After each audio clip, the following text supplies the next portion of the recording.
हे रघुकुल तिलक राम, वत्स लक्ष्मण, ये पवित्र गंगा नदी तुम्हारे पूर्वजों की देन है। राम, तुम्हारे उज्जवल कुल की कथा सुनाता। वत्स, प्रतापी इक्ष्वाकु वंश में एक धर्मात्मा राजा सगर हुए हैं। एक बार जब वह अश्वमेध यज्ञ कर रहे थे, इंद्र उनसे ईर्ष्या करता था। इसलिए उनके यज्ञ का घोड़ा चुराकर पाताल लोक में ले गया। वहां उसने वो घोड़ा कपिल मुनि के आश्रम में छोड़ दिया। महाराज सगर के सारे पुत्र घोड़े की तलाश में पाताल लोक तक जा पहुंचे।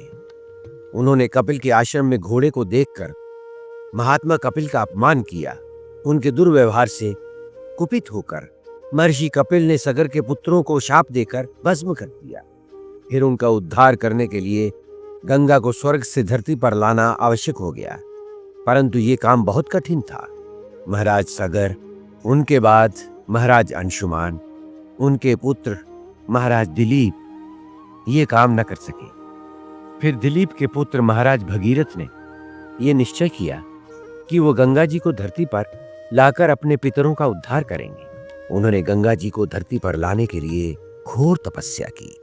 उनकी तपस्या से प्रसन्न होकर ब्रह्मा प्रकट हुए और उन्होंने गंगा को धरती पर लाने का वरदान भगीरथ को दिया। फिर ब्रह्मा जी के कहने पर भगीरथ ने शंकर जी की आराधना की, ताकि जब गंगा आकाश से धरती पर गिरे तो वो उन्हें अपने शीश पर धारण करें, अन्यथा गंगा के वेग की प्रबलता से धरती के फट जाने का डर था। भगीरथ ने फिर घोर तपस्या की और भगवान शिव को प्रसन्न कर लिया।